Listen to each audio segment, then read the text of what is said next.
Ang mabuting balita ng Panginoon ayon kay San Marcos. Papuri sa iyo, Panginoon.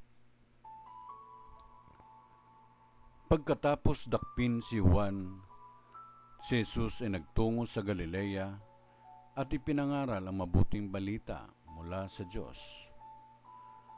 Dumating na ang takdang panahon at malapit na ang paghahari ng Diyos.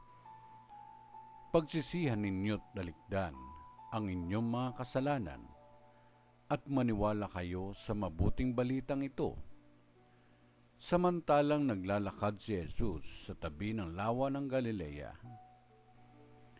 nakita niya ang magkapatid na Simon at Andres na naghahagis ng lambat. Sila'y mangingisda.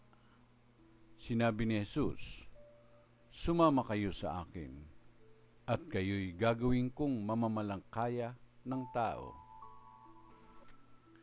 Pagdakay, iniwan nila ang kanilang lambat at sumunod sa kanya. Nagpatuloy siya ng paglakad at sa di kalayuan ay nakita niya ang magkapatid na Santiago at Juan, mga anak ni Zebedeo. Sila'y nasa kanilang bangka at naghahayuma ng mga lambat. Tinawag din sila ni Jesus at sumunod naman sa kanya. Iniwan nila sa bangka ang kanilang ama kasama ng mga taong upahan.